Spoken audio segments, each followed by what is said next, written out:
After Kortni and Nick Miller adopted their son Eli, they found out that he had a little brother. But what they didn't realize was that he lived less than an hour away from them. And when they finally discovered the truth, the moms arranged for the boys to meet for the very first time. Hello, wonderful people. I'm Scott Leffler for WonderBot. And here is: two adopted brothers lived 45 minutes apart, but had never met, so their moms arranged a date. Before we begin, make sure to smash that like button, subscribe to our channel, and click the notification bell for more amazing videos.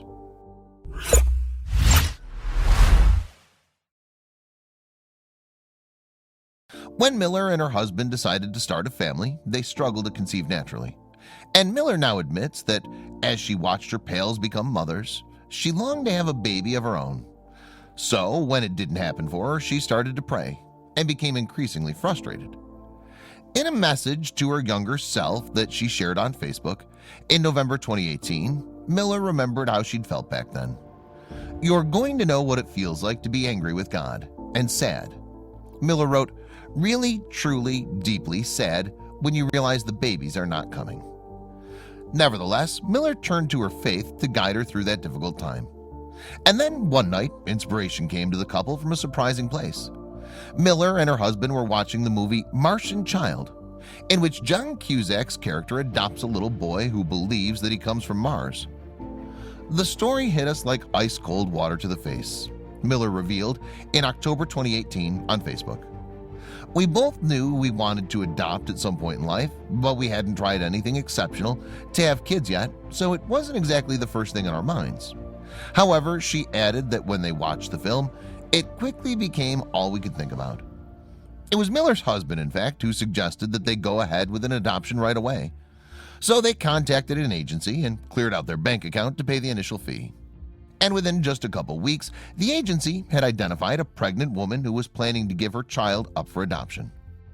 Miller and her future son's biological mother subsequently came face to face at an Olive Garden and spent a couple of hours talking.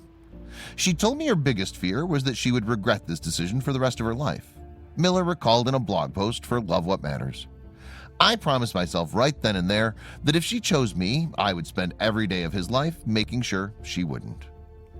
A fortnight after that, Kortni and Nick Miller became parents to a little boy named Eli. His biological mom wanted her son to have a better shot at success than she could give him. She refused to let any child she gave birth to be cheated out of life, just because hers wasn't together at the time, Miller explained. Miller added, "She endured her greatest loss in order to deliver me my greatest joy. It's clear that the new mother adored her son from the first moment they met. But what she might not have known at the time was that it was just the beginning of her adoption journey. In fact, just prior to Eli's 4th birthday, he got a baby brother, and he was the one who picked the name Oliver, or Ollie, after the skateboarding trick." Miller took the new arrival home from the hospital 24 hours ahead of Eli's birthday. Miller's also maintained a relationship with Ollie's biological mother in the years since he was born. This is known as an open adoption and means that the birth parents remain aware of the developments in the child's life. But in Eli's case, he didn't know his biological mom for many years. What's more, 12 months after Eli was born, the Millers were again contacted by the adoption agency that they'd found their son through. They were told that his birth mother was pregnant again with another boy, and the mom wanted the brothers to stay together. So she took a flight to Utah to meet with the Millers about potentially adopting another child of hers. Miller was hopeful that the adoption agency would also believe it was in everyone's best interest to raise the brothers together.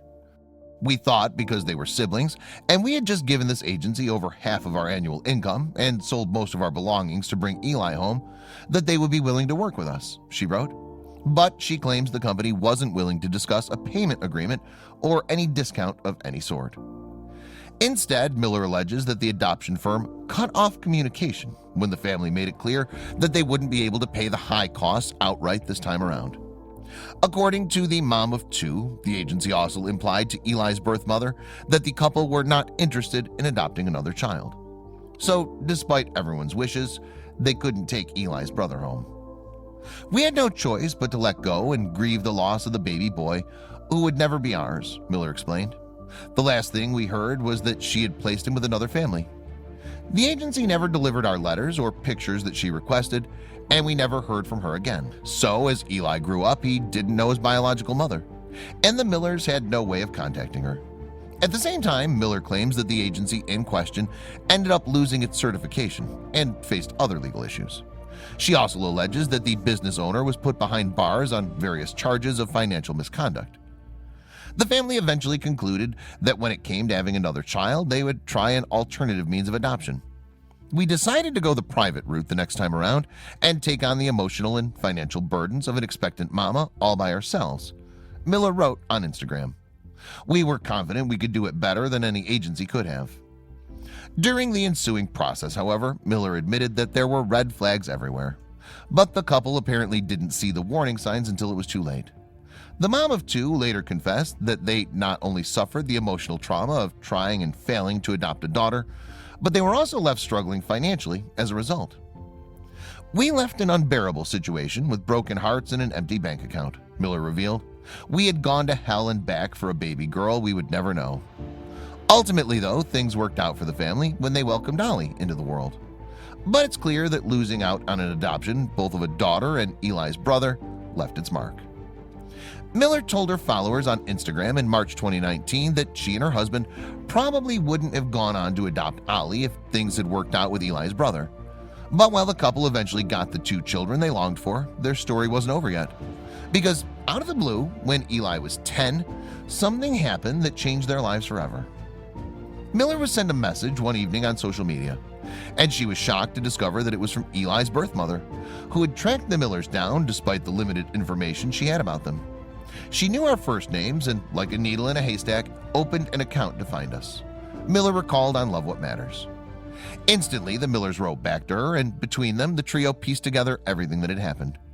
Moreover, during their conversation, Miller and her husband knew that it was time for Eli to meet the woman who gave birth to him, so they arranged for her to come and visit them. As a result, in November 2018, Eli's biological mother saw her son for the first time since she'd given him up for adoption a decade earlier. And right away, the connection between them was evident. The moment she walked into the room and they took each other is what can only be described as one of those rare, deeply awing moments that etches itself deep in your soul, where you know you will forever remember it, Miller wrote. One of those moments where I give up words for a while because none of them are big enough. I felt quiet and small, Miller continued. Standing there, I felt like my heart had taken up residence in my throat, and it would come crawling out if I tried to speak. Both Eli's birth mother and his adoptive mom subsequently burst into tears and shared an embrace. Although the adoption had taken place a decade ago, Miller stated that she'd never forgotten the love and bravery and heartbreak that Eli's biological mother went through to give him up. Miller added, "It's now my one great honor to be able to give her back these moments of her life after what she's given me for the rest of mine." It was a touching experience for the whole family, and it only became more emotional from there. That's because Eli's biological mom told the Millers that his brother, whom they'd tried and failed to take home all those years earlier, had been adopted by a family whose home is less than an hour away from the Millers. What's more, Eli's birth mother organized a meeting between the two brothers during her visit. They encountered each other in a hotel, and Miller could see that Eli had an instant bond with Perry, his biological younger brother. Although it was bittersweet for Miller, she felt as if Perry too had always been part of her life. "I hugged him tight and saw how God wrote this story for the good of all of us," Miller wrote on Instagram. "For me, for the mama who adopted him, and for his birth mom who had to make an impossible choice. Most especially, though, for the two of them." Eli and Perry then went swimming together and knew how to do plenty of the same moves. Moreover, as they talked, the brothers found out that they had lots in common. Their connection was instantaneous, and by the end of the day, they were already stealing each other's stuff and wrestling each other to the ground, Miller revealed. As Miller and her son drove home after the brothers had met for the first time, the mom thought about how different things could have been if she'd successfully adopted Perry all those years before. It was an emotional moment for the family, but ultimately, Miller felt that things had worked out for the best. For Miller and her husband, the experience was healing and helped them get over the heartache of their first failed adoption. And they knew that this was just the beginning for Eli and Perry. In fact, Miller made it clear that she planned for the brothers to be part of each other's lives going forward. Living just 3/4 of an hour apart meant that Eli and Perry could potentially spend time together frequently, and Miller intended for them to get to know each other much better. Eli was made for this big brother gig, and I cannot wait to see the way their bond deepens over the years, she wrote on Instagram. Before they said their goodbyes, Eli and the Millers also posed for a photo with Perry and his adoptive family, as well as the boy's birth mother. Ann Miller clearly wished that the encounter had been as healing for her son's biological mom as it had been for them. I hope that what she experienced this week gave her the peace and assurance she needed, Miller wrote on Instagram.